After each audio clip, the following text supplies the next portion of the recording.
All right, also assessments. Of course, from the tech department, we heavily support assessments, and I'm the assessment coordinator for the district, so I've been heavily involved in the process of administering assessments and making sure we have what we need for assessments the past few years.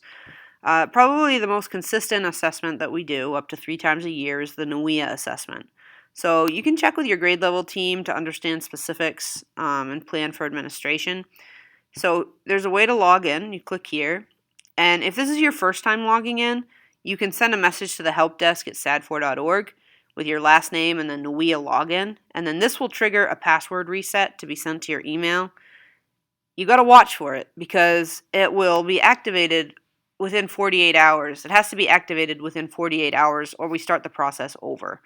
Now that email might have gone to your trash. So you're going to have to look for it and just be on the lookout. Usually if I send the password reset, I try to also send you an email so that you know it's come and you have to look. Like, obviously, if you're looking like neurotically in your trash trying to find that message, then that's going to be an annoying 48 hours for you. But and it could be a week from when from when I actually send the reset. So you should get some follow-up information when that's on the way.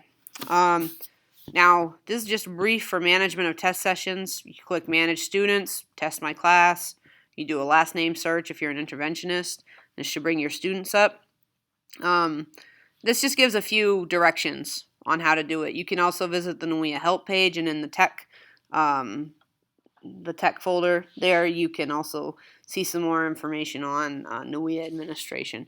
But you don't actually have to go that far because you can just look at the NWEA Quick Start Guide here and just read down through how it works. And you can practice setting up test sessions. It won't hurt anything.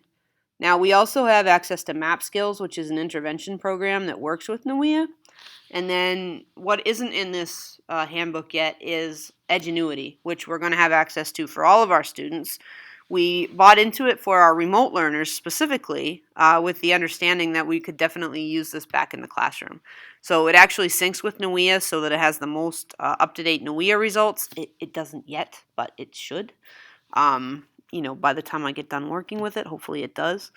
Anyway, it will help anybody who's working with those students to make sure that they're getting instruction at their correct level. You can even actually see a basic tutorial here, to get started for teachers. So MEA tests. I'm not going to talk a lot about this. They were canceled this previous year. We had a 3-year run, so we had some valid results, and then now we don't have the 3 years anymore. So I don't know what that actually means for the future of our assessments. I don't know what it means for what assessments are going to look like going forward. Anyway, but there's not actually any technology during this test for teachers. It's just set up on a kid's iPad, and that's it. Teachers are just teachers are a very important part of the process, but they are proctors who do not use technology. And in fact, if you even have a phone out, it's a violation of the security protocols. So I'm not going to go into that here, though. That's a conversation for later.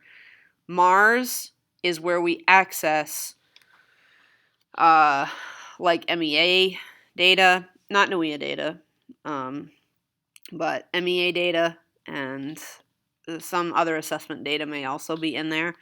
But you can take a look at that, and if you are going into Mars, I don't know what is going to be in there for data, I guess is what I'm saying. So if I have other updates on that, I'll let you know. But feel free to send a note about it in the meantime.